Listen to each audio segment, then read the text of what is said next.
ಪದ್ಯಗಳನ್ನು ಓದ್ತಾ ಇದ್ದೀವಿ ಇಲ್ಲಿ. ನಾನು ವಿಸಾಜಿ ಮತ್ತು ಸರ್ ಓದ್ತಾರೆ. ಬೇರೆ ಬೇರೆ ಕವಿಗಳ ಒಂದೇ ಆಶಯವುಳ್ಳ ಕವಿತೆ ಅಂತ ಇದನ್ನು ಆಶಯ ಇಟ್ಕೊಂಡು ಆ 3 ಕವಿತೆಗಳ ರೆಂಡರಿಂಗ್ ಇಲ್ಲಿ ನಡೆಯುತ್ತೆ. ಅದರ ಮೇಲೆ ಚರ್ಚೆ ಮಾಡಬೇಕು ಅಂತ ಶಿಬಿರದ ನಿರ್ದೇಶಕರ ಅಪೇಕ್ಷೆ. ಮೊದಲಿಗೆ ನಾನು ಕವಿತೆ ಓದಲಿಕ್ಕೆ HSR ಅವ್ರನ್ನ ಕರಿತೀನಿ. ಅವರು ನರಸಿಂಹಸ್ವಾಮಿಯವರ ಇಡದಿರು ನನ್ನ ನಿನ್ನ ಸಿಂಹಾಸನದ ಮೇಲೆ ಕವಿತೆಯನ್ನು ನಿಮಗಾಗಿ ಓದ್ತಾರೆ. ನಾನು 3ನೇವನಾಗಿ ಓದಬೇಕು ಅಂತ ಅಂದ್ಕೊಂಡಿದ್ದೆ, ಮೊದಲನೇವನಾಗಿ ಓದಿ ಅಂತ ಕೇಳ್ತಾ ಇದ್ದಾರೆ. ಆ ಅವಕಾಶವನ್ನು ದುರುಪಯೋಗ ಮಾಡಿಕೊಂಡು ಒಂದು 2 ನಿಮಿಷ ಈ ಎಕ್ಸ್ಪೆರಿಮೆಂಟ್ ಯಾಕೆ ಅನ್ನೋದ್ರ ಬಗ್ಗೆ ನಾನು ಹೇಳೋಕ್ಕೆ ಇಷ್ಟಪಡ್ತೀನಿ. ಇದಕ್ಕೆ ನಾವು ಕೊಟ್ಟಿರೋದು ವಸ್ತು ಒಂದೇ ಆದರೂ ಕೂಡ ಹಲವು ಹಾದಿಗಳು ಅಂತ. ನಮ್ಮಲ್ಲಿ ಸಾಹಿತ್ಯದ ವಸ್ತು ಅಥವಾ ಕಾವ್ಯದ ವಸ್ತು ಅಂತ ತಗೊಂಡಾಗ ವಸ್ತುಗಳು ಸೀಮಿತವೇ. ಗಂಡು ಹೆಣ್ಣಿನ ಪ್ರೇಮ ಇರಬಹುದು, ಅಥವಾ ಬಡತನ ಇರಬಹುದು.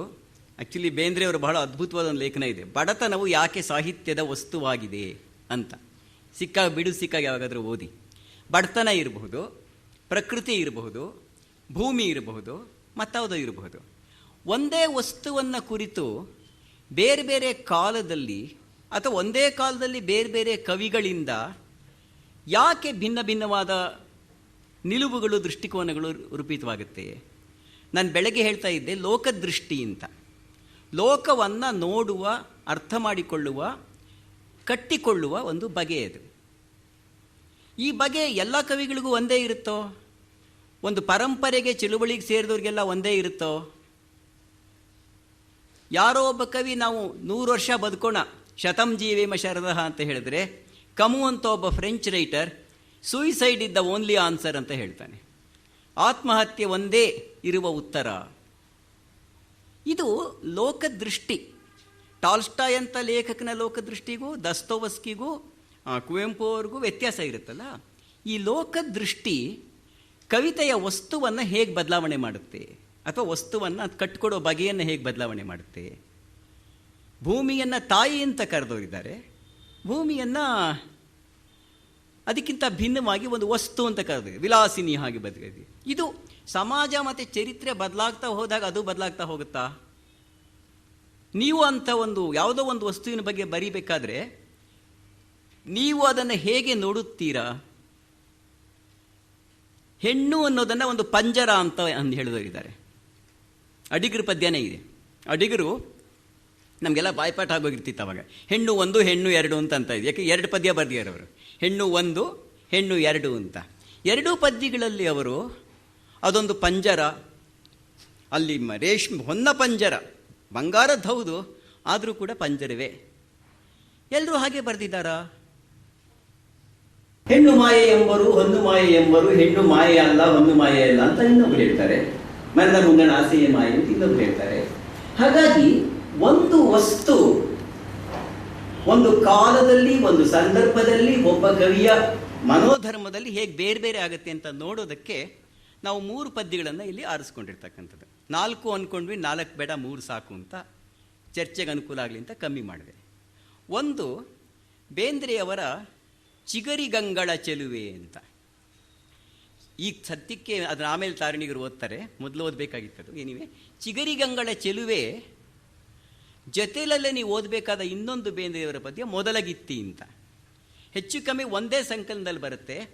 ಮೊದಲಗಿತ್ತಿ ಭೂಮಿ ಅನ್ನೋ ಪರಿಕಲ್ಪನೆಯನ್ನು ನೋಡೋ ರೀತಿಗೂ ಚಿಗರಿಗಂಗಳ ಚೆಲುವೆ ಅದೇ ಭೂಮಿಯನ್ನು ನೋಡೋ ಪರಿಕಲ್ಪನೆ ವ್ಯತ್ಯಾಸ. ಒಬ್ಬನೇ ಕವಿಯಲ್ಲಿ ಒಂದು ಭೂಮಿಯನ್ನು ಹಿಸ್ಟಾರಿಕಲ್ ಆಗಿ ನೋಡುತ್ತೆ, ಇನ್ನೊಂದು ಭೂಮಿಯನ್ನು ಎಲಿಮೆಂಟಲ್ ಆಗಿ, ಒಂದು ಪಂಚಭೂತಗಳಲ್ಲಿ ಒಂದಾಗಿ, ಅದರದೇ ಒಂದು ನೋವು, ಅದರದೇ ಜೀವನದ ದೃಷ್ಟಿಯಿಂದ ನೋಡೋಕ್ಕೆ ನಾವು ಬೇಕು ಅಂತ ಮಾತನ್ನ ಇನ್ನೊಂದ್ಸಲ ಹೇಳ್ತಾ ಇದ್ದೀನಿ. ಒಂದು ಸನ್ನಿವೇಶವನ್ನು ಚಾರಿತ್ರಿಕವಾಗಿ ನೋಡುವುದೊಂದಿದೆ, ಮಾನುಷಿಕವಾಗಿ ನೋಡೋದೊಂದಿದೆ. ಇವೆರಡೂ ಕೂಡ ಒಂದಕ್ಕೊಂದು ಓವರ್ಲ್ಯಾಪ್ ಆಗ್ಬೋದು ಎಷ್ಟೋ ಸಲ. ಅದು ಎರಡು ಬೇರೆ ಬೇರೆಯಾಗೋ ಇರುತ್ತೆ. ಒಂದು ಹ್ಯೂಮನ್ ಕಂಡೀಷನ್ ಅಂತ ಇಂಗ್ಲೀಷ್ ಹೇಳ್ತೀವಲ್ಲ, ಆ ಹ್ಯೂಮನ್ ಕಂಡೀಷನ್ ಒಂದಿರುತ್ತೆ. ಹಾಗೆಯೇ ಹಿಸ್ಟಾರಿಕಲ್ ಸಿಚುಯೇಷನ್ ಆಗಿ ನೋಡೋದು ಕೂಡ ಒಂದಿರುತ್ತೆ, ಚಾರಿತ್ರಿಕ ಸನ್ನಿವೇಶವಾಗಿ ನೋಡೋದು ಕೂಡ ಒಂದಿರುತ್ತೆ. ಬೇಂದ್ರೆ ಚಿಗರಿಗಂಗಳ ಚೆಲುವೆಯನ್ನು ಹೇಗೆ ನೋಡ್ತಾರೆ, ಭೂಮಿಯನ್ನು ಹೇಗೆ ನೋಡ್ತಾರೆ. ಆಮೇಲೆ ಅವರ ಗೆಳೆಯರೇ ಆದಂಥ ಮಧುರಚನ್ನ ಆಮೇಲೆ ಬರೆದ್ರು ದೇವತಾ ಪೃಥಿವಿ ಅಂತ. ಅದು ಭೂಮಿಗೆ ಮತ್ತು ಮನುಷ್ಯನಿಗೆ ಇರ್ತಕ್ಕಂಥ ಸಂಬಂಧವನ್ನು ಯಾವ ರೀತಿ ಕಟ್ಕೊಡೋಕೆ ಪ್ರಯತ್ನ ಪಡುತ್ತೆ. ಅದು ಬೇಂದ್ರೆಯವರ ಚಿಗರಿಗಂಗಳ ಚೆಲುವೆಗಿಂತ ಹೇಗೆ ಭಿನ್ನವಾಗಿದೆ. ಮೂರನೇ ಪದ್ಯ ನಾನೀಗ ಓದ್ತಾ ಇರೋ ಪದ್ಯದಲ್ಲಿ ನರಸಿಂಹಸ್ವಾಮಿಯವರು ಒಂದು ಕಡೆ ದೇವರನ್ನಿಟ್ಕೊಂಡು, ಒಂದು ಕಡೆ ಭೂಮಿನಿಟ್ಕೊಂಡು, ಒಂದು ಕಡೆ ಮಗನ್ನಿಟ್ಕೊಂಡು ತಾಯಿ ತಂದೆ ಮಗ ಅಂತ ರೂಪಕ ಹೇಳ್ತಾರೆ. ತಾಯಿ ಇದ್ದಾಳೆ, ತಂದೆ ಇದ್ದಾನೆ, ಮಗ ನಾನಿದ್ದೀನಿ. ಅವ್ರು ಹೇಳ್ತಾರೆ ನಾನು ತಾಯಿಯ ಮಗ, ಆ ವಸುಂಧರೆಯ ಮಗ ನಾನು ಅಂತ ಹೇಳ್ತಾರೆ. ಅಂದರೆ ತಂದೆಯ ನಿರಾಕರಣೆ ಮತ್ತು ತಾಯಿಯ ಸ್ವೀಕರಣೆ ಇದೆಯಲ್ಲ, ಇದು ಯಾಕೆ ಹಾಗಾಗುತ್ತೆ? ಬೇಂದ್ರೆಯವರು ಅದನ್ನೇ ಮಾಡಿದ್ದು. ಬೇಂದ್ರೆಯವರು ತಮ್ಮ ಹೆಸರಿಟ್ಕೊಂಡಾಗ ಅಂಬಿಕಾತನಯ ದತ್ತ ಅಂತ ಹೇಳಿದ್ರು. ನಾನು ತಾಯಿಯ ಮಗ, ತಾಯಿಯ ಮಗ. ಈ ತಾಯಿಯ ಮಗ ಅಂತ ಹೇಳ್ಕೊಳ್ಳೋದ್ರಲ್ಲೇ ಒಂದು ಆಯ್ಕೆ ಇದೆ ನೋಡಿ. ಇಲ್ಲೂ ಕೂಡ ಅದೇ ಥರ ಬರ್ತಾ ಇದೆ. ತಂದೆ KS ನರಸಿಂಹಸ್ವಾಮಿ ಯಾವತ್ತೂ ದೇವರನ್ನ ಮನುಷ್ಯ ಕುಲದ ಮೂಲ ಮನುಷ್ಯ ಅಂತ ನೋಡೋಕೆ ಹೋಗ್ತಾರೆ. ಅವರು ದ ಪ್ರೈಮಲ್ ಇಂಡಿವಿಜುವಲ್ ಅಂತ. ಇರಲಿ, ಸುಮ್ಮನೆ ಪದ್ಯ ಓದ್ತೀನಿ ನಾನು, ಆಮೇಲೆ ಅದ್ರ ಬಗ್ಗೆ ಚರ್ಚೆ. 3 ಪದ್ಯಗಳನ್ನು ಓದಿದ ಮೇಲೆ ಚರ್ಚೆ ಆಗೋದು. ನಾನು ಹೇಳಿದ ಕೆಲವು ಮಾತುಗಳು ಈ ಒಂದು ಪರ್ಟಿಕ್ಯುಲರ್ ಎಕ್ಸ್ಪೆರಿಮೆಂಟ್ನ ಈ ವರ್ಕ್ಶಾಪ್ ಕಮ್ಮಟದಲ್ಲಿ ಯಾಕೆ ಮಾಡ್ತಾ ಇದ್ದೀವಿ ಅಂತ ಅದನ್ನ ಹೇಳೋಕೆ ನಾನು ಬಳಸ್ಕೊಂಡಿದ್ದೆ. ಇದು ತಂದೆಗೆ ಮಗ ಹೇಳ್ದಾಗಿರೋ ಪದ್ಯ. ಇದು the whole structure is like that. ಇಡೀ ಸ್ಟ್ರಕ್ಚರ್ ತಂದೆಗೆ ಮಗ ಹೇಳ್ತಾ ಇರೋದು. ಇಡದಿರು ನನ್ನ ನಿನ್ನ ಸಿಂಹಾಸನದ ಮೇಲೆ, ಇಡದಿರು ನನ್ನ ನಿನ್ನ ಸಿಂಹಾಸನದ ಮೇಲೆ, ತೊಡಿಸದಿರು ಚಂದ್ರ ಕಿರೀಟವನು, ಕೊರಳಿಗೆ ಭಾರ ನನಗೆ ನಕ್ಷತ್ರ ಮಾಲಿಕೆ, ನಾನೊಲ್ಲೆ ದೊರೆತನವನು. ಕೊರಳಿಗೆ ಭಾರ ನನಗೆ ನಕ್ಷತ್ರ ಮಾಲಿಕೆ, ನಾನೊಲ್ಲೆ ದೊರೆತನವನು. ಹಂಗಿಸದಿರು ನನ್ನ ಮಗು ಮಗು ಮಗು ಎಂದು.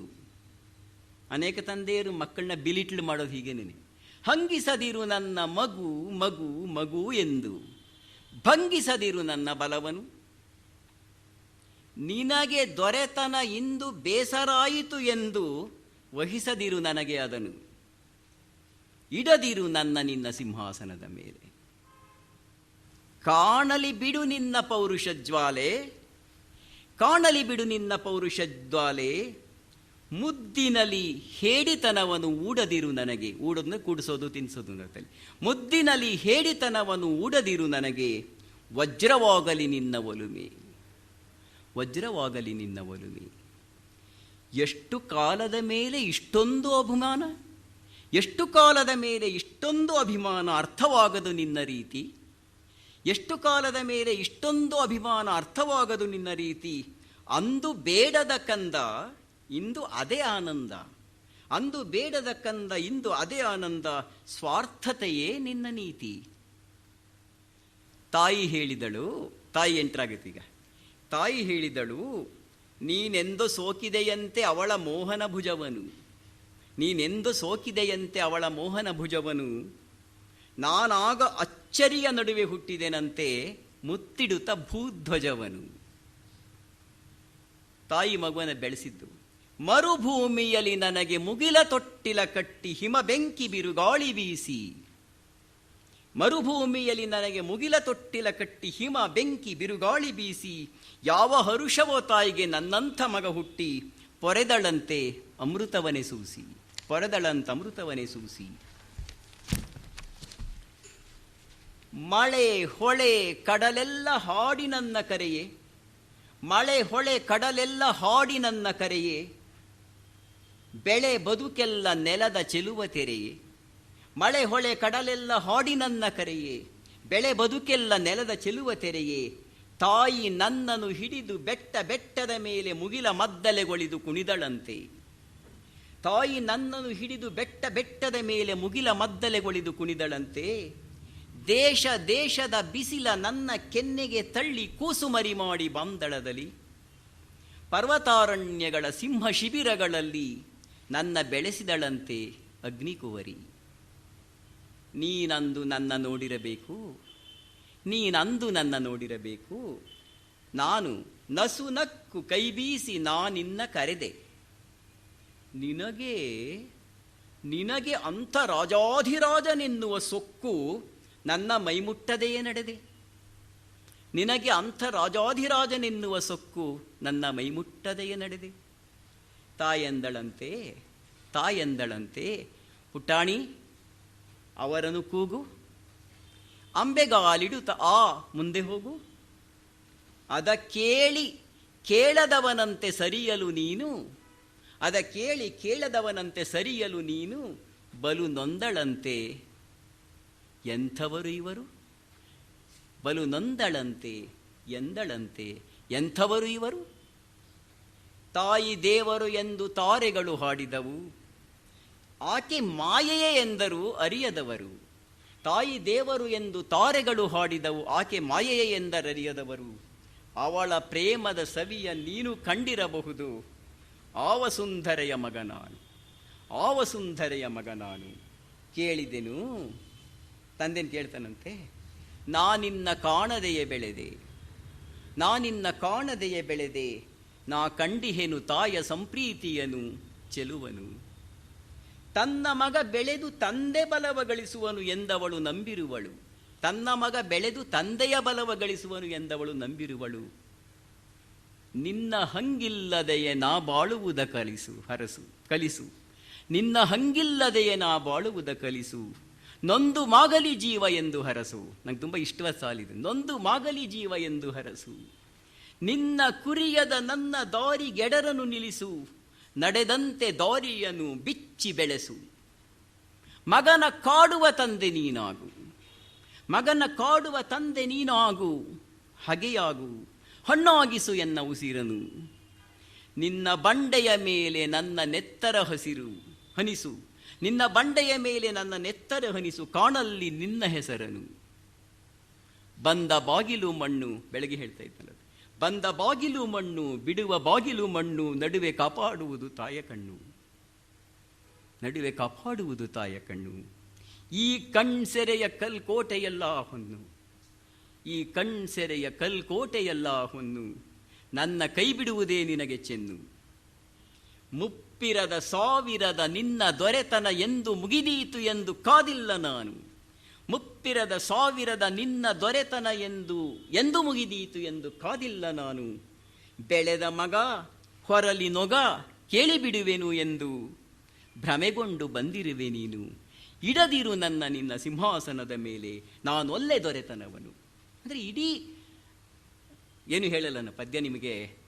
ನಾನು ಬೆಳಗ್ಗೆನೇ ಹೇಳಿದ ಹಾಗೆ, ಒಮ್ಮೆ ಓದಬೇಕು ಅಂತ ಇನ್ನೊಂದು ಸಲ ಓದಬೇಕು ಅಂತ ಅನಿಸಿದ್ರೆ ಸಾಕಷ್ಟೆ.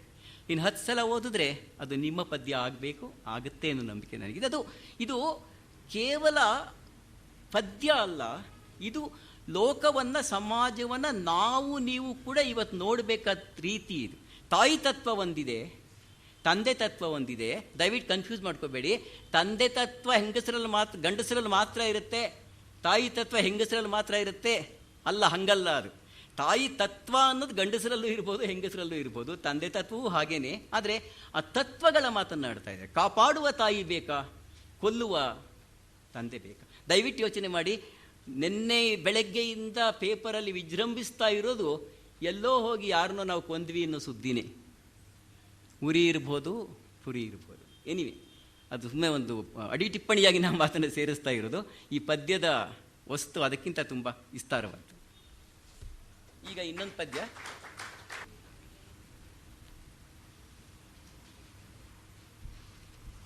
ಸ್ನೇಹಿತರೆ, ನಾನು ಬೇಂದ್ರೆಯವರ ಚಿಗರಿಗಂಗಳ ಚೆಲುವಿ. ಬೇಂದ್ರೆಯವರ ಭಾಷೆಯ ಸೊಗಸು, ಅವ್ರದ್ದು ಇದಿದೆಯಲ್ಲ, ಅದು ನನಗೆ ಎಳಿಲಿಕ್ಕೆ ಬರುತ್ತೋ ಇಲ್ಲ, ರಾಗ ಗೊತ್ತಿಲ್ಲ. ನನ್ನ ಪ್ರಯತ್ನದಲ್ಲಿ ನಾನು ಓದ್ತೀನಿ. ಚಿಗರಿಗಂಗಳ ಚೆಲುವಿ ಚೆದರಿ ನಿಂತಾಳ ನೋಡೋ, ಚೆದರಿ ನಿಂತಾಳ ಚಿಗರಿಗಂಗಳ ಚೆಲುವಿ ಚೆದರಿ ನಿಂತಾಳ ನೋಡೋ. ಹೊಲ ಹಳ್ಳ ತೊರೆದಾವೋ, ಗೆಣೆ ಹಕ್ಕಿ ಬೆರೆದಾವೋ, ಆಗದವರ ಹೊಟ್ಟ ಉರಿದಾವೋ ಗೆಣೆಯ ಉರಿದಾವ, ಅಂಥವರ ದಿಟ್ಟಿ ಮನೆ ಮುನಿ ಮುರಿದಾವ. ಅದನ್ನು ತಾಕಂಡು ಕೊರಗ್ಯಾಳ ಮರಗ್ಯಾಳ ಸೊರಗ್ಯಾಳ, ಹೂ ಕಾಯಿ ಹಣ್ಣು ತುಂಬಿದ ಬನದಾಗ ಚಿಗರಿಗಂಗಳ ಚೆಲುವಿ ಚೆದರಿ ನಿಂತಾಳ ನೋಡ. ಚಿಗರಿಗಂಗಳ ಚೆಲುವಿ ಚೆದರಿ ನಿಂತಾಳ ನೋಡ. ಬ್ಯಾಟಿನ ಯೊದರವ ಹಸುಜೀವ ಬೆದರ್ಯಾವ, ಗಳಗಳನೆ ಗಿಡದೇಲಿ ಉದುರ್ಯಾವೋ ಗೆಣೆಯ ಉದುರ್ಯಾವ, ದಿನ್ನಿ ಮಡ್ಡಿ ಗುಡ್ಡ ಅದರ್ಯಾವ. ಅದನ್ನು ತಾಕಂಡು ನೊಂದಾಳೋ ಬೆಂದಾಳೋ ಅಂದಾಳೋ, ಇದು ಎಂಥ ಜೀವದ ಬ್ಯಾಟಿ ಹಾಡ ಹಗಲ. ಚಿಗರಿಗಂಗಳ ಚೆಲುವಿ ಚೆದರಿ ನಿಂತಾಳ ನೋಡ. ಆಳುಗಳ ಹೋರಾಟ ಆಳುವವರಿಗೆ ಆಟ, ಗಾಳಕ್ಕೆ ಸಿಕ್ಕ ಮೀನದ ಗೋಳಾಟೋ ಗೆಣೆಯ ಗೋಳಾಟೋ. ಗೆದ್ದವರ ಇದ್ದವರ ಹಾರಾಟ, ಅರೆಸತ್ತ ಜೀವ ಕೊಳತಾವೋ ಹುಳುತಾವೋ ಅಳುತ್ತಾವೋ, ಹಸುಗೂಸು ತಿರುಗಿ ಹೊಟ್ಯಾಗ ಹುಗಿದಂಗ. ಚಿಗರಿಗಂಗಳ ಚೆಲುವಿ ಚೆದರಿ ನಿಂತಾಳ ನೋಡ. ಚಿಗರಿಗಂಗಳ ಚೆಲುವಿ ಚೆದರಿ ನಿಂತಾಳ ನೋಡ. ತನ್ನ ತಾ ಸುತ್ಯಾಳೋ ಹೊತ್ತಿನ ಬೆನ್ನತ್ಯಾಳೋ, ತನ್ನ ತಾ ಸುತ್ಯಾಳೋ ಹೊತ್ತಿನ ಬೆನ್ನತ್ಯಾಳೋ, ತಿಂಗಳನ ಎತ್ಯಾಳೋ ಗೆಣೆಯ ಎತ್ಯಾಳೋ, ಉಕ್ಕುಕ್ಕುವ ಮುಖ ದುಃಖ ಒಳಗ ಒತ್ಯಾಳೋ. ನಿಂತ ನೆಲವೆಂದು ಕಡಿಲಾಕೋ ಬಡಿಲಾಕೋ ಒಡಿಲಾಕೋ, ಒಡವ್ಯಲ್ಲೋ ಮಗನೇ ಉಸಿರಿದ್ದ ಒಡಲಂತಾಳೋ, ಉಸಿರಿದ್ದ ಒಡಲು ಅಂತಾಳೋ. ನಮಸ್ಕಾರ. ಮುಂದಿನ ಕವಿತೆ ಗೆಳೆಯ ವಿಕ್ರಮ್ ಓದ್ತಾರೆ. ದೇವತಾ ಪೃಥ್ವಿ, ಮಧುರ ಚೆನ್ನರದು. ಇದು ಮಧುರ ಚೆನ್ನರ ದೇವತಾ ಪೃಥ್ವಿ. ಮೊಲೆಹಾಲು ಸಾಕಮ್ಮ ಸವಿಲಾಲಿ ಬೇಕಮ್ಮ, ಮುದ್ದಾಡಿ ರಮಿಸಿ ಮೈದಡವ ಏಳಮ್ಮ ಮಲಗಿರುವ ತಾಯಿ ಪೃಥ್ವಿ. ಹೊಟ್ಟೀಗೆ ಹಸಿವಿಲ್ಲ ಕರುಳಿಗೆ ಸೊಗಸಿಲ್ಲ, ಮೊಲೆ ಸಾಕು ಮುದ್ದು ಕೊಡು ತಾಯಿ ಏಳಮ್ಮ ಮಲಗಿರುವ ತಾಯಿ ಪೃಥ್ವಿ. ಹಸುವಿಗೆ ಮೊಲೆಯುಂಡೆ ಕಸುವೀಸಿಗೇನುಳ್ಳೆ, ಹಾಲೊಲ್ಲೆ ಸಾಕು ಬಿಗಿದಪ್ಪ ಏಳಮ್ಮ ಮಲಗಿರುವ ತಾಯಿ ಪೃಥ್ವಿ. ಮೊಲೆ ಹಾಲು ರುಚಿಗೊಂಡು ಮನದಾಲು ಬಯಸೀನ, ಗುಟುಗುಟುಕಿಗೊಮ್ಮೆ ಮಿಕಿ ಮೀಕಿ ಏಳಮ್ಮ ಮಲಗಿರುವ ತಾಯಿ ಪೃಥ್ವಿ. ಹೂವಿನ ಮಕರಂದ ಹಣ್ಣಿನ ಮಾಧುರ್ಯ, ಹಾಲಿಂಗ ಇನ್ನ ಮನಹ್ಯಾಂಗ ಏಳಮ್ಮ ಮಲಗಿರುವ ತಾಯಿ ಪೃಥ್ವಿ. ಚಂದರನ ಚಲುವೀಕಿ ಇಂದರನ ಹೋಲೀಕಿ, ಮೈ ಹಿಂಗ ನಿನ್ನ ಮನಹ್ಯಾಂಗ ಏಳಮ್ಮ ಮಲಗಿರುವ ತಾಯಿ ಪೃಥ್ವಿ. ಹಿಂದಿತ್ತು ಕಾರಿರುಳು ಇಂದೀಗಿ ಹೂ ಬಿಸಿಲು, ಅಂದೀಗಿಂದೀಗಿ ಒಂದೇನಾ ಏಳಮ್ಮ ಮಲಗಿರುವ ತಾಯಿ ಪೃಥ್ವಿ.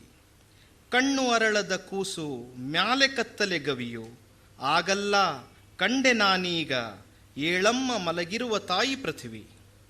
ಮೊಲೆಹಾಲ ಧಾರೀಗಿ ಎಲ್ಲೀದೋ ಸೆಲೆಯಿಂದ, ಆಗೆಲ್ಲಿ ತಾಯಿ ಈ ನೆಲಿಯೇ ಏಳಮ್ಮ ಮಲಗಿರುವ ತಾಯಿ ಪೃಥ್ವಿ. ಏನಂತೋ ಅಂದಿದ್ದ ತಾಯಂತ ಈಗಂದ, ಕಣ್ಣೀಲೆ ಕಂಡು ಮನಗಂಡು ಏಳಮ್ಮ ಮಲಗಿರುವ ತಾಯಿ ಪೃಥ್ವಿ. ಉಂಡದ್ದು ಹೌದಮ್ಮ ಕಂಡದ್ದು ನಿಜವಮ್ಮ, ಉಂಡೇನು ಈಗ ಕಂಡೇನು ಏಳಮ್ಮ ಮಲಗಿರುವ ತಾಯಿ ಪೃಥ್ವಿ. ಕತ್ತಲೆಯ ಆ ಸೋಂಕು ಹೂಬಿಸಿಲ ಈ ಮಂಕು, ಕಪ್ಪೇನು ಮತ್ತ ಬಿಳಪೇನು ಏಳಮ್ಮ ಮಲಗಿರುವ ತಾಯಿ ಪೃಥ್ವಿ.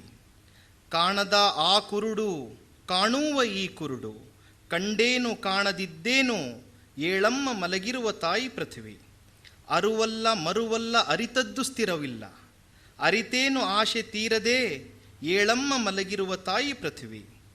ಇಲ್ಲಂಬು ಮರುಗಲ್ಲ ಅಲ್ಲಂಬು ಅಳಕಲ್ಲ, ಇದ್ದಿಲ್ಲದಂತ ಪರಿಹೊಲ್ಲ ಏಳಮ್ಮ ಮಲಗಿರುವ ತಾಯಿ ಪೃಥ್ವಿ. ಕಿಂಭೂತ ಕೊರಡೊಂದು ತುಂಬೀತು ಕೊನರಾಗಿ, ಹೂವಾಗಿ ಹಣ್ಣು ಬಿಡಲಿಲ್ಲ ಏಳಮ್ಮ ಮಲಗಿರುವ ತಾಯಿ ಪೃಥ್ವಿ. ಎಲ್ಲಿಯ ಈ ನಿದ್ದಿ ಕಾಳನ ಕರಿನಿದ್ದಿ, ಇದ್ದೇನು ಇಲ್ಲದಿದ್ದೇನು ಏಳಮ್ಮ ಮಲಗಿರುವ ತಾಯಿ ಪೃಥ್ವಿ.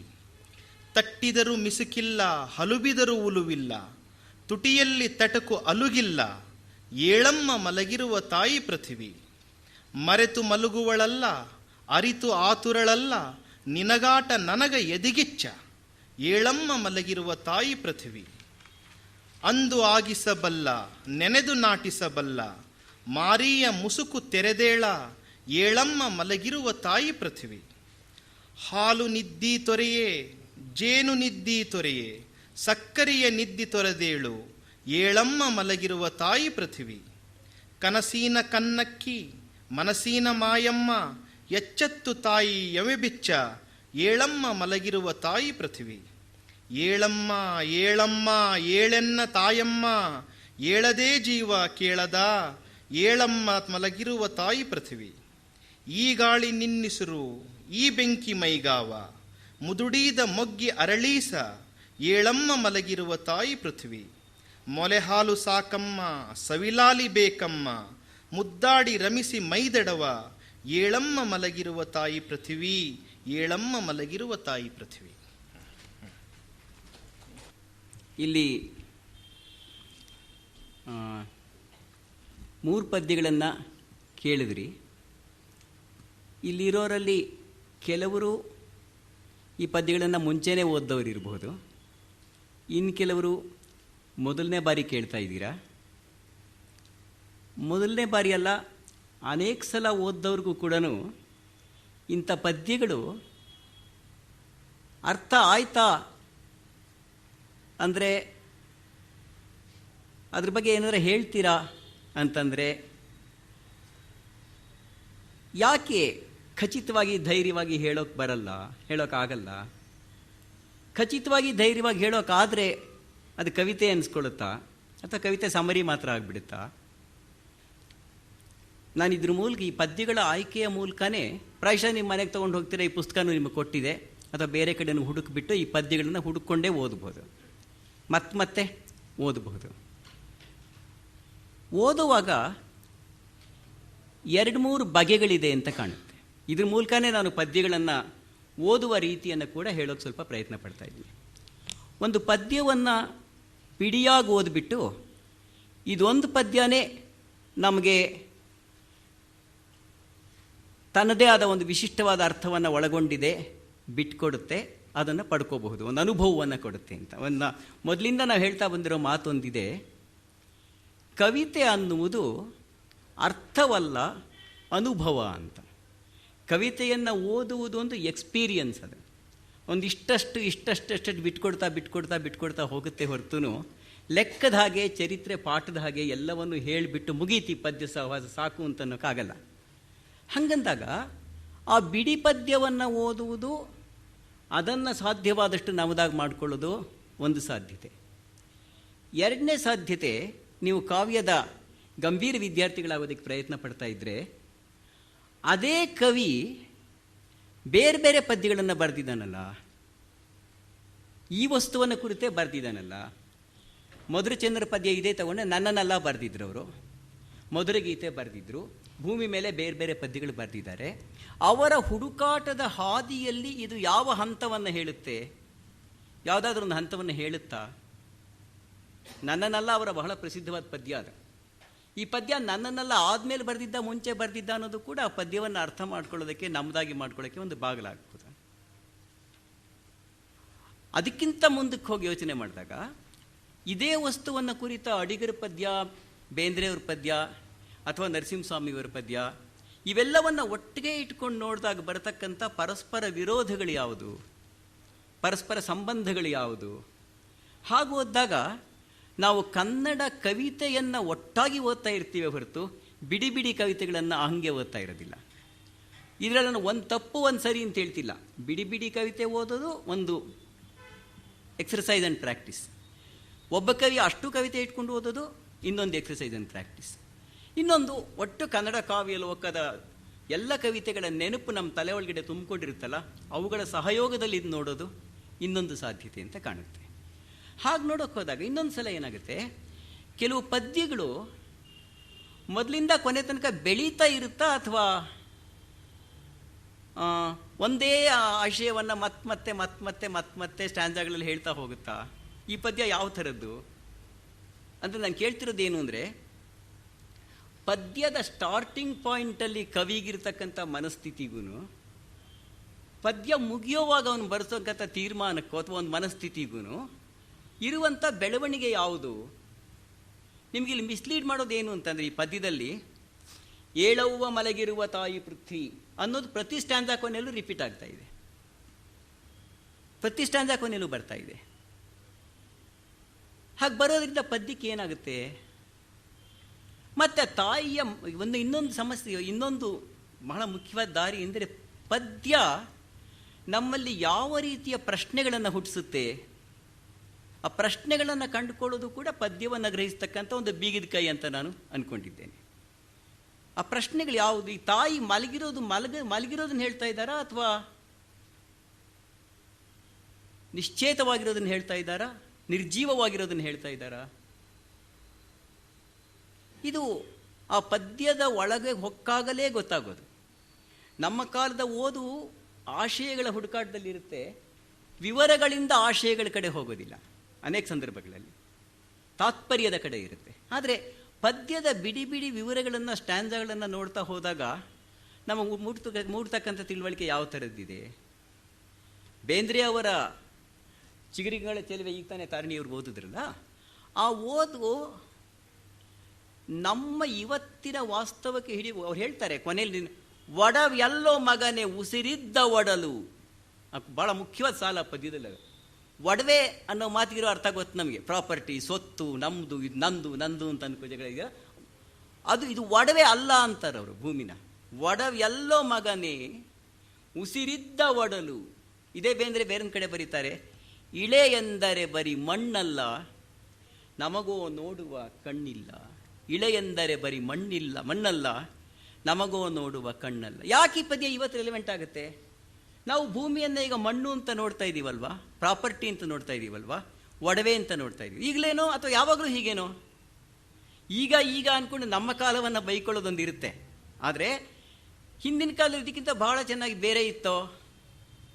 ಇದೇ ಬೇಂದ್ರೆ ಬರೀತಾರೆ ಇನ್ನೊಂದು ಪದ್ಯದಲ್ಲಿ, ಅದೇ ಮೊದಲಿಗಿತ್ತಿ ಪದ್ಯ ಹೇಳಿದ್ರಲ್ಲಿ, ಪಾತಾಳ ಕಂಡರು ಕೆಲ ತಾಯಿಗಂಡರು.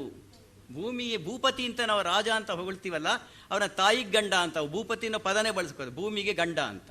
ಭೂಮಿನ ತಾಯಿ ಅನ್ನೋದೇನು, ಭೂಪತಿ ಅಂತ ಅಂದ್ಕೊಳ್ಳೋದೇನು? ಪಾತಾಳ ಕಂಡರು ಕೆಲ ತಾಯಿಗಂಡರು ಅವರನ್ನು ಮಡಿಲಾಗ ಮಲಗಿಸಿಹೇ ಅಂತ ಹೇಳ್ತಾ ಹೋಗ್ತಾನೆ. ಅಂದಾಗ ಭೂಮಿಯನ್ನು ನೋಡುವ ನಮ್ಮ ಇವತ್ತಿನ 2016ನೇ ಇಸ್ವಿ ದೃಷ್ಟಿಕೋನವನ್ನು ಒಳಗೊಂಡಂತೆ ಈ ಪದ್ಯಕ್ಕೆ 87 ವರ್ಷ ವಯಸ್ಸಾಗಿದೆ. ಮಲಗಿರುವ ದೇವತಾ ಪೃಥ್ವಿಗೆ, ಚಿಗುರಿಗಳ ಚೆಲುವೆಗೆ ಅದಕ್ಕಿಂತ ಜಾಸ್ತಿ ವಯಸ್ಸಾಗಿದೆ. ಇವೆಲ್ಲ ಕೂಡ ಬಹಳ ಮುದಿ ಕವಿತೆಗಳು ಅಂತ ನಮ್ಗೆ ಅನಿಸುತ್ತೋ ಅಥವಾ ಇಂದಿನ ಕವಿತೆಗಳು ಅಂತ ಅನಿಸುತ್ತೋ? ಆ ಮುದಿ ಕವಿತೆಗಳನ್ನು ಇಂದಿನ ಕವಿತೆಗಳೇ ಮಾಡ್ತಕ್ಕಂಥ ಗುಣ ಯಾವುದು? ಈ ಹುಡುಕಾಟ ಇದೆಯಲ್ಲ, ಅದು ಬಿಡಿ ವಿವರಗಳನ್ನು ಓದ್ತಾ ಹೋಗ್ಬೋದು. ಪದ್ಯಗಳನ್ನು ನಾನು ಹಾಗೆ ಅದು ಪ್ರಾಯೋಗಿಕ ವಿಮರ್ಶೆ ಒಂದು ಇಡೀ ಪದ್ಯ ತಗೊಂಡು ಸಾಲು ಕ್ಲಾಸಲ್ಲಿ ಪಾಠ ಮಾಡೋ ಅವಕಾಶ ಇದಲ್ಲ. ಇದು ಅವಕಾಶನೂ ಇಲ್ಲ, ಬೇಕಾಗೂ ಇಲ್ಲ. ನಾನು ನಿಮ್ಮಲ್ಲಿ ಕೇಳ್ಕೊಳ್ತಾ ಇರೋದು ಏನು ಅಂತಂದರೆ, ಕವಿತೆಯನ್ನು ಹೀಗೆ ಓದುವ ಸಾಧ್ಯತೆಗಳನ್ನು ನಾವು ರೂಢಿಸ್ಕೊಳ್ಬೇಕು ಅಂತ ಅನ್ನೋದು. ಪದ್ಯ ಓದೋದು ಅಂದರೆ, ಅರ್ಥ ಆಗೋದು ಅಂದರೆ ಏನು, ಅನುಭವ ಆಗೋದು ಅಂದರೆ ಏನು, ಅಲ್ಲಿ ಬರ್ತಕ್ಕಂಥ ಚಿತ್ರಗಳನ್ನು ನೋಡಿ ಇಷ್ಟಪಟ್ಬಿಡೋದಾ? ಎಷ್ಟು ಚೆನ್ನಾಗಿದೆ ಈ ಹೋಲಿಕೆ, ಎಷ್ಟು ಚೆನ್ನಾಗಿದೆ ಅಲಂಕಾರ, ಎಷ್ಟು ಚೆನ್ನಾಗಿದೆ ಈ ಚಿತ್ರ, ಅದು ಅಷ್ಟಲ್ಲ. ಅದರ ಆಚೆಗೆ ಇಡೀ ಪದ್ಯ ಕಟ್ಕೊಡುವಂಥ ಒಂದು ಸತ್ಯ ಯಾವುದು, ಆ ಸತ್ಯದ ಜೊತೆಯಲ್ಲಿ ಇರ್ತಕ್ಕಂಥ ಚಿತ್ರ ಯಾವುದು, ಬೆಳವಣಿಗೆ ಯಾವುದು, ಕಾವ್ಯತ್ವ ಯಾವುದು? ವಾಸ್ತವವಾಗಿ ನೋಡಿ, ಈಗ ದೇವತಾ ಪೃಥ್ವಿ ಓದ್ತಲ್ಲ, ಈಗ ಅದು ನೀವು ಗಮನಿಸಿದ್ರೆ ತ್ರಿಪದಿ ಅದು ವಾಸ್ತವವಾಗಿ. ಅಲ್ಲಿರೋ ಎಲ್ಲ ಪದ್ಯಗಳು 3 ಸಾಲಿನ ಸ್ಟ್ಯಾಂಜಾಗಳಾಗಿ ಅವರು ಬೇಕು ಅಂತಾನೆ ಮಾಡಿದ್ದಾರೆ. ಆ ತ್ರಿಪದಿ ಅಂದಾಗಲೇ ಅದನ್ನು ಹಾಡುವ ರೀತಿ ಒಂದಿದೆ, ಅದನ್ನು ಕಮ್ಯುನಿಕೇಟ್ ಮಾಡೋ ರೀತಿ ಇದೆ, ಓದ್ಕೊಳ್ಳೋ ರೀತಿ ಇದೆ. ತ್ರಿಪದಿ ಒಳಗಡೆ ಸಾಮಾನ್ಯವಾಗಿ ಆ 2ನೇ ಸಾಲಿನ ಒಂದು ಭಾಗ ರಿಪೀಟ್ ಆಗುತ್ತೆ ಅಂತ ಹೇಳ್ತಾರೆ. ಈಗ ನೋಡಿ, ಉದಾಹರಣೆಗೆ, ಈ ಗಾಳಿ ನಿನ್ನುಸಿರ, ಈ ಗಾಳಿ ನಿನ್ನುಸಿರ, ಈ ಬೆಂಕಿ ಮೈಗಾವ ಮುದುಡೀದ ಮೊಗ್ಗಿ ಅರಳೀಸ, ಮುದುಡೀದ ಮೊಗ್ಗಿ ಅರಳೀಸ ಏಳಮ್ಮ ಮಲಗಿರುವ ತಾಯಿ ಪೃಥ್ವಿ. ಈ 2 ಪದ್ಯಗಳ ಸಮಸ್ಯೆ ನಿಮ್ಮಲ್ಲಿ ಅನೇಕರಿಗೆ ಆಗ್ತಾ ಇರುತ್ತೆ, ಕೆಲವರಿಗಿಲ್ಲ. ಯಾಕೆಂದರೆ ಉತ್ತರ ಕರ್ನಾಟಕದ ಒಂದು ಭಾಷೆ ಇದೆಯಲ್ಲ, ಧಾರವಾಡದ ಭಾಷೆ ಇರ್ಬೋದು, ಅದೆಲ್ಲನೂ ಏಕ್ದಮ್ ಹಳೆ ಮೈಸೂರಿನವ್ರಿಗೋ ಇನ್ನೊಬ್ರಿಗೋ ಗೊತ್ತಾಗ್ಬಿಡುತ್ತೆ ಅಂತಲ್ಲ. ಅದು ನಮಗೆ ಗೊತ್ತು ಮಾಡ್ಕೊಳ್ಳೋಕೆ ಬೇಕಾದಂಥ ಒಂದು ಎಫರ್ಟ್ ನಾವು ಮಾಡೋಕ್ಕೆ ತಯಾರಾಗಿದ್ದೀವಾ ಅಂತ ಅನ್ನೋದು. ಕವಿ ಬೇರೆ ಬೇರೆ ರೀತಿ ಭಾಷೆ ಬಳಸ್ತಾನೆ, ಬೇರೆ ಬೇರೆ ಹಿನ್ನೆಲೆದು ಬಳಸ್ತಾನೆ, ಬೇರೆ ಬೇರೆ ಸಾಮಾಜಿಕ ಉಪಭಾಷೆಗಳನ್ನು ಬಳಸ್ತಾನೆ, ಭೌಗೋಳಿಕ ಉಪಭಾಷೆಗಳನ್ನು ಬಳಸ್ತಾನೆ. ಇದರಲ್ಲಿ ಯಾವುದನ್ನು ನಾವು ತಗೋತೀವಿ, ಅದನ್ನ ಹೆಂಗೆ ಗ್ರಹಿಸ್ತೀವಿ ಅಂದರೆ ಆ ಭಾಷೆಯನ್ನು ಅರ್ಥ ಮಾಡ್ಕೊಳ್ಳೋಕೆ ಬೇಕಾದಂಥ ಸಹನೆ ಮತ್ತು ಪ್ರಾಕ್ಟೀಸ್ ನಮ್ಗೆ ಎಷ್ಟರ ಮಟ್ಟಿಗಿದೆ. ಆ ಪ್ರಾಕ್ಟೀಸ್ ಸಹನೆ ಇಲ್ಲದೇ ಇದ್ದಾಗ ಏನಾಗ್ಬಿಡುತ್ತೆ, ನಮ್ಮ ಹಿರಿಯ ಲೇಖಕರು ಕೂಡ ಈ ತಪ್ಪು ಮಾಡಿದ್ದು ನೋಡಿದ್ದೀವಿ.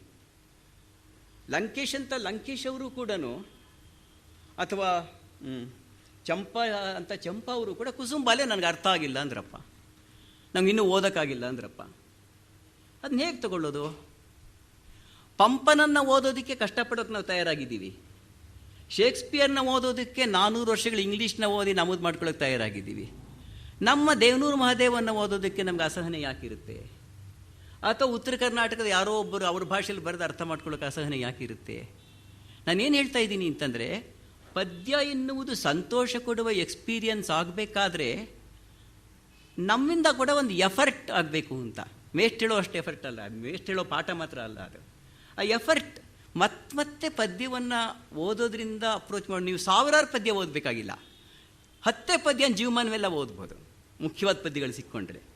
ಅಥವಾ ನಿಮ್ಮ ಓದಿನಲ್ಲಿ ಪ್ರತಿ ಸಲ ಒಂದು ಪದ್ಯ ಓದಿದಾಗ ಹೊಸದಾಗಿ ಹುಟ್ಕೋತಾ ಹೋಗುತ್ತಲ್ಲ. ಒಂದೇ ಪದ್ಯ ನನ್ನಂಥ ಮೇಷ್ಟ್ಗಳಿಗಂತೂ ಅಭ್ಯಾಸ ಚೆನ್ನಾಗಿರುತ್ತೆ. 1960ನೇ ಇಸ್ವಿಲಿ ಒಂದು ಪದ್ಯ ಓದಿರ್ತೀನಿ, 75ರಲ್ಲಿ ಒಂದು ಕ್ಲಾಸಲ್ಲಿ ಪಾಠ ಮಾಡಿರ್ತೀನಿ, 86ರಲ್ಲಿ ಅದೇ ಪದ್ಯ ಮಾಡಿರ್ತೀನಿ, 2010ರಲ್ಲೂ ಮಾಡ್ತೀನಿ. ಅದೇ ಪದ್ಯ ಮಾಡ್ತಿದ್ದೀನಾ? ಅಲ್ಲ. ಪ್ರತಿ ಸಲವೂ ನಾನು ಬದಲಾದ ಹಾಗೆ ನನ್ನೊಂದಿಗೂ ಈ ಕವಿತೆ ಬದಲಾಗುತ್ತಲ್ಲ. ಆ ಗುಟ್ಟೇನು? ಓದುಗನೊಂದಿಗೆ ಬೆಳೆಯುವ ಕವಿತೆ ಯಾವುದು? ಸಮುದಾಯದ ಚರಿತ್ರೆಯೊಂದಿಗೆ ಬೆಳೆಯುವ ಕವಿತೆ ಯಾವುದು? ಗೆಳೆಯರೇ, ನಿಮಗೆಲ್ಲನೂ ವಚನಗಳ ಕಥೆ ಗೊತ್ತಿದೆ. ವಚನಗಳನ್ನ 600 ವರ್ಷ ಹಿಂದೆ ಹೇಗೆ ನೋಡ್ತಾ ಇದ್ರು, 400 ವರ್ಷ ಹಿಂದೆ ಹೇಗೆ ನೋಡ್ತಾ ಇದ್ರು, ನವೋದಯದವ್ರು ಹೇಗೆ ನೋಡಿದ್ರು, ನವ್ಯರ ಕಾಲದಲ್ಲಿ ವಚನಗಳನ್ನು ಹೇಗೆ ಅಧ್ಯಯನ ಮಾಡಿದ್ರು, ದಲಿತ ಬಂಡಾಯ ಕಾಲದಲ್ಲಿ ವಚನಗಳನ್ನ ಯಾಕೆ ಹೇಗೆ ನೋಡಿದ್ರು. ಒಂದೇ ವಚನ ಬೇರೆ ಬೇರೆ ಅವತಾರಗಳನ್ನು, ಬೇರೆ ಬೇರೆ ಅಪ್ರೋಚುಗಳನ್ನು, ಬೇರೆ ಬೇರೆ ದೃಷ್ಟಿಕೋನಗಳನ್ನು ಪ್ರೇರಿಸ್ತಾ ಹೋಗುತ್ತಲ್ಲ. ಈ ಪವಾಡ ಇದೆಯಲ್ಲ, ಅದು ಒಂದು ಕವಿತೆಗೆ ಹಲವು ಜೀವಗಳನ್ನು ಕೊಡುತ್ತೆ ಮತ್ತು ಒಂದು ಕವಿತೆಯನ್ನು ಚಿರಂಜೀವಿಯಾಗಿ ಮಾಡುತ್ತೆ ಅಂತ ಕಾಣುತ್ತೆ. ಕವಿತೆ ಚಿರಂಜೀವಿಯಾಗುತ್ತೆ, ಅದೇ ಅಕ್ಷರ ಅದೇ ಪದ ಇರುತ್ತೆ ಅಂತಲ್ಲ. ಪ್ರತಿಯೊಂದು ಕವಿತೆ ಕೂಡ ದಿನದಿನವೂ ಹೊಸದಾಗ್ತಾ ಹೋಗುತ್ತೆ. ಆ ಹೊಸದಾಗೋಕ್ಕೆ ಕಂಡ್ಕೋಬೇಕಾದ್ರೆ ಇಂಥ ಪದ್ಯಗಳು ಮತ್ತೆ ಓದೋದನ್ನು ಬಯಸುತ್ತೆ ಅಂತ ನಾನು ಅಂದ್ಕೊಂಡಿದ್ದೀನಿ. ಯಾಕೆಂದರೆ ನಾನು ಈ 3 ಪದ್ಯಗಳ ಬಗ್ಗೆ ಬಿಡಿಯಾಗಿ ಮಾತಾಡೋದು ಬೇರೆ. ಅಲ್ಲದೆ ಈ ದೃಷ್ಟಿಕೋನದಲ್ಲಿ ಯಾಕೆ ಬದಲಾವಣೆ ಆಗುತ್ತೆ? ಭೂಮಿಯನ್ನು ನೋಡೋ ರೀತಿ 3 ರೀತಿ ನೋಡಿದ್ವಲ್ಲ, ಅದು ಆ ಬದಲಾವಣೆಗೆ ಮೂಲ ಚರಿತ್ರೆಯಲ್ಲಿ ಇರುತ್ತಾ, ಸಾಮಾಜಿಕವಾದಂಥ ವಿಕಾಸದಲ್ಲಿರುತ್ತಾ? ನನಗೆ ಒಂದು ಕಾಲದಲ್ಲಿ ಶೂಟ್ ಎ ಟೈಗರ್ ಅಂತ ಅನ್ನೋದು, ಕುವೆಂಪು ಅವರ ಕಾದಂಬರಿಗಳನ್ನ ಓದಿದಾಗ ಬೇಟೆ ವರ್ಣನೆ ಎಷ್ಟೊಂದು ಬರುತ್ತಲ್ವ. ಹುಲಿಯಿಂದ, ಮೀನಿಂದ ಶುರು ಮಾಡಿಕೊಂಡು ಹುಲಿವರೆಗೆ ಬೇಟೆ ಆಡಿದ ವರ್ಣನೆ ಅಪಾರವಾಗಿ ಬರ್ತಾ ಹೋಗುತ್ತೆ. ಆ ಕಾಲಕ್ಕೆ ಅದು ಬೇಟೆ ಸರಿ. ಅದೇ ತೇಜಸ್ವಿಯವರ ಕಾಲಕ್ಕೆ ಏನಾಯಿತು? Shoot A tiger not with A gun but with A camera ಅಂತ ಅನ್ನೋ ಕಾಲ ಬಂತು. ಯಾಕೆ ಇದು ಬದಲಾವಣೆ ಆಯಿತು? ಈ ಬದಲಾವಣೆಗೆ ಹಿಡಿದ ಕನ್ನಡಿಯಾಗಿ ಕಾವ್ಯ ಎಷ್ಟು ಸಲ ಕೆಲಸ ಮಾಡ್ತಾ ಇರುತ್ತೆ. ಕವಿ ಎಲ್ಲ ಕಾಲದ ಮಾತಾಗೋದು ಒಂದು ಸಾಧ್ಯತೆಗೆ ಆಗೋ ಹಾಗೇನೆ ತನ್ನ ಕಾಲದ ಮಾತಾಗೋದೇ ಇನ್ನೊಂದು ಸಾಧ್ಯತೆ ಇರುತ್ತಲ್ವಾ. ಹಾಗಾಗಿ ಬೇರೆ ಬೇರೆ ಕಾಲದಲ್ಲಿ ಬಂದ ಕವಿತೆ ಲೋಕವನ್ನು ಹೇಗೆ ನೋಡಿದೆ, ಒಂದು ವಸ್ತುವನ್ನು ಹೇಗೆ ನೋಡಿದೆ. ನಾನು ಇದೇ ಥರ ಇಲ್ಲಿ ನಾವು ಭೂಮಿಯನ್ನು ತಗೊಂಡ್ವಿ, ಗಂಡು ಹೆಣ್ಣಿನ ಪ್ರೀತಿಯನ್ನು ತಗೊಂಡಿದ್ರೆ, ಕನ್ನಡದು ನಮ್ಮ ಕುಸುಮಾಕರ ದೇವರಗಣ್ಣವರು ಹೇಳಿ, ಕನ್ನಡದಲ್ಲಿ ಪ್ರೇಮ ಕವಿತೆಗಳು ಇಲ್ಲವೇ ಇಲ್ಲ. ಯಾಕೆ ಅಂದರೆ ಅವೆಲ್ಲ ಕೂಡ ಗಂಡಸು ಹೇಳಿದ ಕವಿತೆಗಳಷ್ಟೇನೆ ಅಂತ.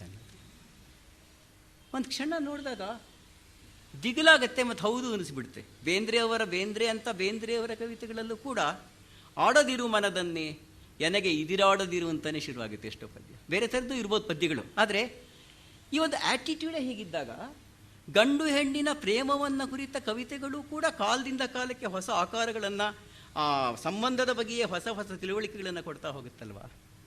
ಹಾಗಾಗಿ ಪ್ರತಿ ಕವಿತೆ ಕೂಡ ತನ್ನ ಕಾಲವನ್ನು ಹಿಡಿಯುತ್ತೆ, ಕಳೆದ ಕಾಲವನ್ನು ಹಿಡಿಯುತ್ತೆ, ಬರುವ ಕಾಲವನ್ನು ಕೂಡ ಕಟ್ಕೊಡೋಕ್ಕೆ ಪ್ರಯತ್ನ ಪಡ್ತಾ ಹೋಗುತ್ತೆ ಅಂತ ಕಾಣುತ್ತೆ. ಆ ದೃಷ್ಟಿಯಲ್ಲಿ ನಾವು ಈ ಎಕ್ಸ್ಪೆರಿಮೆಂಟ್ ಮಾಡಿದ್ದು. ನಿಜವಾಗಲೂ ಕೂಡ ಈ ಎಕ್ಸ್ಪೆರಿಮೆಂಟ್ ನಿಮಗೆ ಪದ್ಯನ ಮುಂಚೆನೇ ಕಳಿಸಿ ನೀವು ಇದ್ರ ಬಗ್ಗೆ ಯೋಚನೆ ಮಾಡಿ ಮತ್ತಷ್ಟು ಓದ್ಕೊಂಡು ಬರೋಕ್ಕೆ ಸಾಧ್ಯವಾಗಿದ್ದರೆ ಇನ್ನೊಂದು ರೀತಿ ಚರ್ಚೆ ಸಾಧ್ಯವಿತ್ತೆ, ಅದು ಹೇಳೋಕ್ಕಾಗಲ್ಲ. 20 ವರ್ಷ ಇದ್ರ ಬಗ್ಗೆ ಓದ್ಕೊಂಡು ಪಾಠ ಮಾಡ್ಕೊಂಡು ಬಂದಾಗಲೂ ಕೂಡ ಇದನ್ನು ಈಗ ಇದ್ರ ಬಗ್ಗೆ ಮಾತಾಡಿ ಅಂತಂದರೆ ಸ್ವಲ್ಪ ಹಿಂದೆ ಮುಂದೆ ನೋಡುವ ಕಾಲ ಮತ್ತು ಪ್ರಮೇಯ ಇದೆ ನಮ್ಮ ಕಾಲದಲ್ಲಿ. ಹಾಗಾಗಿ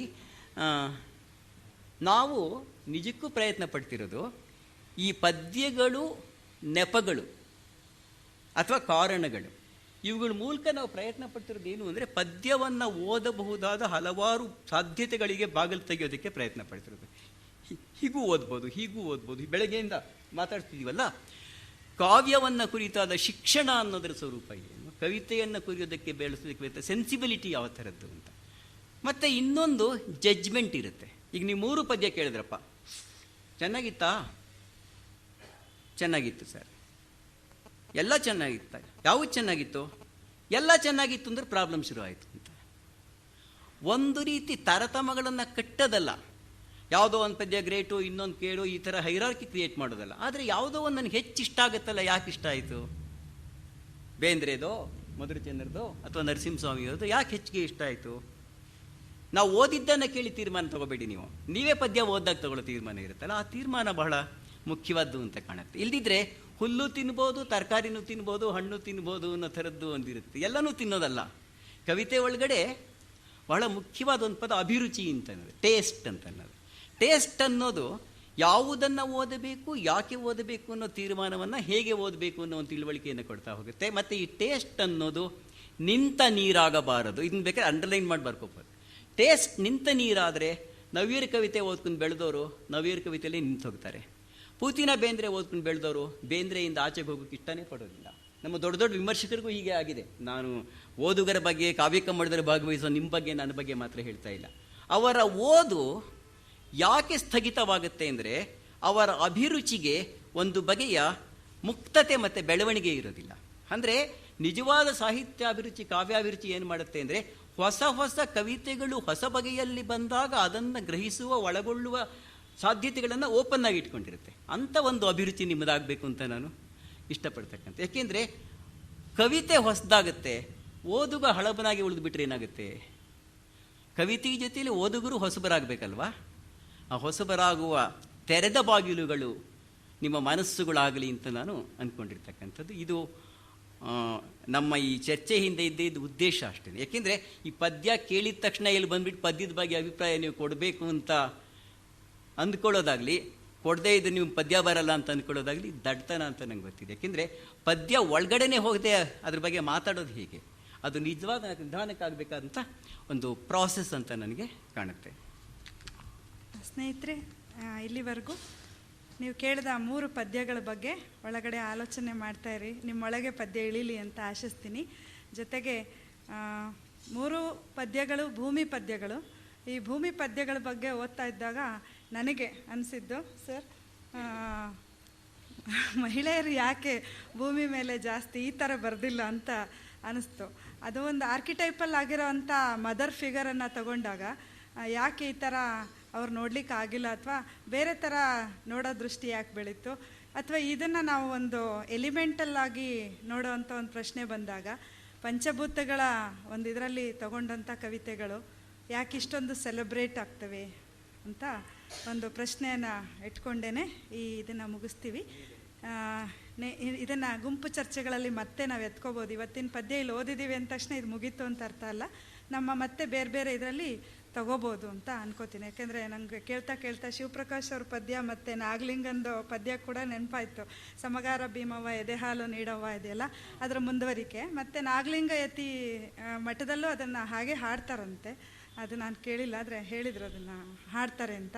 ಸೊ ಈ ಥರದ್ದೆಲ್ಲ ತಕ್ಷಣ ನನಗೆ ಬರ್ತಾ ಹೋಯ್ತು. ಅದಕ್ಕೆ ಆ ಥರ ನಿಮ್ಮ ಬೇರೆ ಬೇರೆ ಅಸೋಸಿಯೇಷನ್ಸ್ ಸಾಧ್ಯ ಆದರೆ ತುಂಬ ಒಳ್ಳೆಯದಾಗುತ್ತೆ. ನಮ್ಮ ಬೇರೆ ಚರ್ಚೆಯಲ್ಲೂ ಅದನ್ನು ಬಳಸ್ಕೊಳ್ಳೋಣಂತೆ, ನಾಳೆ ನಾಡಿದ್ದರ ಚರ್ಚೆಯಲ್ಲಿ ಬಳಸ್ಕೊಳ್ಳೋಣಂತೆ. ಈಗ ನಮ್ಮ ಮುಂದಿನ ಹಂತಕ್ಕೆ ಹೋಗ್ಬೋದು ಅಂತ ಅನಿಸುತ್ತೆ. ಈಗ ನಾನು 4 ಜನ ಕವಿಗಳನ್ನು ಆಹ್ವಾನ ಮಾಡ್ತಾಯಿದ್ದೀನಿ. ಅವರು ಇವತ್ತು ನನ್ನ ಕವಿತೆ ಸಮಸ್ಯೆಗಳು ಮತ್ತು ಬಿಡಿಸಿಕೊಂಡ ಬಗೆಗಳು ಅಂತ ಇದೆ. ಹೆಸರ ಟೈಟಲ್ನಲ್ಲೇ ಒಂದು ಸಮಸ್ಯೆ ಇದೆ. ಏನಂದರೆ ಅವರೀಗ ಸಮಸ್ಯೆ ಅದನ್ನು ಸೃಜನಶೀಲತೆದು ಅಂತ ಭಾವಿಸಿ ಅದಕ್ಕೆ ಅವರು ಹೇಗೆ ಮುಖಾಮುಖಿ ಆದರೂ ಅದನ್ನು ಯಾವ ರೀತಿ ನಿವಾರಿಸ್ಕೊಂಡಿದ್ದಾರೋ ಅಥವಾ ನಿವಾರಿಸ್ಕೊಳ್ತಲೇ ಇದ್ದಾರೋ, ಪ್ರತಿ ನಿಮಿಷವೂ ನಿವಾರಿಸ್ಕೊಳ್ಬೇಕಾದಂಥ ಕ್ರಿಯೆನೂ ಅದನ್ನು ಅವರಿಲ್ಲಿ ವಿವರಿಸ್ತಾರೆ. ನನ್ನ ಗೆಳೆಯರನ್ನು, ಕವಿ ಮಿತ್ರರನ್ನು ಇಲ್ಲಿಗೆ ವೇದಿಕೆಗೆ ಕರಿತೀನಿ. ದು ಸರಸ್ವತಿಯವರು, ಆರಿಫ್ ರಾಜಾ ಮತ್ತು ತೇಜಶ್ರೀ, ವಿಕ್ರಮ್ ಹತ್ವಾರ್ ಅವರು 4 ಜನ ಕವಿಗಳು ವೇದಿಕೆ ಮೇಲೆ ಬರಬೇಕು. ಒಬ್ಬೊಬ್ಬರಿಗೆ ಒಂದು 15ರಿಂದ 20 ನಿಮಿಷ ತಗೊಳ್ಬೋದು. ಒಂದು 10 ನಿಮಿಷ ನಿಮ್ಮ ಕವಿತೆಯ ಬಗ್ಗೆ ನೀವು ಮಾತಾಡಿ, ಇನ್ನು ನಿಮ್ಮ ಉಳಿದಂತೆ ನಿಮ್ಮ ಕವನಗಳ ಪ್ರಸ್ತುತಿಯನ್ನು ನಾವು ನಿರೀಕ್ಷಿಸ್ತೀವಿ. ಈಗ ಅಕಾರದಿಂದ ಕರೆಯೋದಾದರೆ ಆರಿಫ್ ಕರಿಬೇಕಾಗತ್ತೆ, ಆದರೆ ತೇಜಶ್ರೀ ಬರ್ತಲೇ ಲೇಡೀಸ್ ಫಸ್ಟ್ ಅಂತ ಹೇಳ್ತಾ ಇದ್ದಾರೆ. ಅದರಿಂದ ದು ಸರಸ್ವತಿ ಅವ್ರನ್ನ ಕರಿತೀನಿ. ಅವರು ತಮ್ಮ ಕವಿತೆ ಬಗ್ಗೆ ಮಾತಾಡಬೇಕು ಮತ್ತು ಕವಿತೆಗಳನ್ನು ಓದಬೇಕು ಅಂತ ಕೇಳ್ಕೊಳ್ತೀನಿ. ಶ್ರೀಮತಿ ದು ಸರಸ್ವತಿಯವರು ನಮ್ಮೆಲ್ಲರಿಗೂ ಗೊತ್ತಿರೋ ಹಾಗೆ ಒಳ್ಳೆಯ ಸಂವೇದನಾಶೀಲ ಕವಿಯತ್ರಿ ಹೇಗೋ ಹಾಗೆ ಒಬ್ಬ ಸಾಮಾಜಿಕ ಕಾರ್ಯಕರ್ತೆ ಕೂಡ ಹೌದು. ಅವರ ಮಾನವೀಯ ದೃಷ್ಟಿ ಅವರ ಕವಿತೆಗಳಲ್ಲೂ ಇದೆ ಅನ್ನೋದನ್ನು ಅವರು ಬೇರೊಂದು ಕಡೆ ಅವರೆಲ್ಲ ಅನೇಕ ಕಡೆಗಳಲ್ಲಿ ವಿವರಿಸಿದ್ದಾರೆ. ಈಗ ನಿಮ್ಮ ಮುಂದೆ ಕೂಡ ತಮ್ಮ ಕವಿತೆಯ ಬಗ್ಗೆ ಮಾತಾಡ್ತಾರೆ ಮತ್ತು ಕವಿತೆಗಳನ್ನು ಓದ್ತಾರೆ. ನಾನು ಮಾತಾಡೋದಕ್ಕೆ ಏನು ತಯಾರಿ ಮಾಡ್ಕೊಂಡು ಬಂದಿಲ್ಲ. ನಾನು ಇವತ್ತು ಬೆಳಗ್ಗೆ ಅಷ್ಟೇ ಒಂದು 18ನೇ ತಾರೀಕಿಂದ ನಿನ್ನೆ ರಾತ್ರಿವರೆಗೂ ಒಂದಷ್ಟು ಜಿಲ್ಲೆಗಳದ್ದು ಸುತ್ತಾಟ ಇತ್ತು. ಮತ್ತು ತಲೆ ಒಳಗಡೆ ಮೇಷ್ಟ್ರು ಕರೆದ್ರು ಅಂತ ಇಲ್ಲ ಅನ್ನಬಾರ್ದು ಅಂತ ಒಪ್ಕೊಂಡೆ. ಇದ್ರ ಬಗ್ಗೆ ನಂಗೆ ಯೋಚಿಸೋಕ್ಕಾಗಲಿಲ್ಲ. ನಾನು ಮಾತಾಡ್ಸೋಕ್ಕೆ ಹೋಗಿದ್ದು 30 ಜಿಲ್ಲೆಗಳಲ್ಲಿ ಇರುವಂತಹ ಸೆಕ್ಸ್ ವರ್ಕರ್ಸ್ ಬಗ್ಗೆ. ಸರ್ಕಾರ ಒಂದು ಸಮಿತಿಯನ್ನು ಮಾಡಿದೆ, ಅದಕ್ಕೆ ಜೈಮಾಲಾ ಅವರು ಅಧ್ಯಕ್ಷರಾಗಿ ಕೆಲಸ ಮಾಡ್ತಾ ಇದ್ದಾರೆ. ಈ 10 ಜಿಲ್ಲೆಯ ಸೆಕ್ಸ್ ವರ್ಕರ್ಸನ್ನು ಹೋಗಿ ಮಾತಾಡಿಸ್ಬೇಕಾಗಿತ್ತು. ಅದು ಬರೀ ಕೇಳಿಸ್ಕೊಂಡು ರೆಕಾರ್ಡ್ ಮಾಡ್ಕೊಳ್ಳೋ ಅಂಥದ್ದಲ್ಲ. ಅದು ಮೈಗೆ ಮನಸ್ಸಿಗೆ ಎಷ್ಟು ಘಾಸಿ ಮಾಡಿದೆ. ಅವರು ಬಿಚ್ಚಿಟ್ಟ ಲೋಕ ಅದು ಇನ್ನೂ ಜೀರ್ಣಿಸ್ಕೊಳ್ಳೋದಕ್ಕೆ ಸಾಹಸ ಪಡ್ತಾಯಿದ್ದೀನಿ. ನಾನು ಸ್ವಲ್ಪನೇ ಮಾತಾಡ್ತೀನಿ. ನನಗೆ ಇಲ್ಲಿ ಕೂತ್ಕೊಂಡು ಇದನ್ನು ಕೇಳ್ತಾ ಇರಬೇಕಾದ್ರೆ ನಾನು ಏನು ಓದಬೇಕು ಅಂತ ಅಂದ್ಕೊಂಡಾಗ ಅದು ಪ್ರಿಂಟೌಟ್ ಇಲ್ಲ, ಕಂಪ್ಯೂಟರಲ್ಲೇ ಇದೆ. ಅದನ್ನು ಓದ್ಬಿಡ್ತೀನಿ. ಸಮಸ್ಯೆಗಳು ಇದ್ದಾವೆ, ಖಂಡಿತ ಬಿಡಿಸ್ಕೊಂಡಿಲ್ಲ. ಬಹುಶಃ ಬಿಡಿಸ್ಕೊಳ್ಳೋದಕ್ಕೆ ಸಾಧ್ಯವೂ ಆಗೋದಿಲ್ವೇನೋ ಅಂತ ಅನಿಸುತ್ತೆ.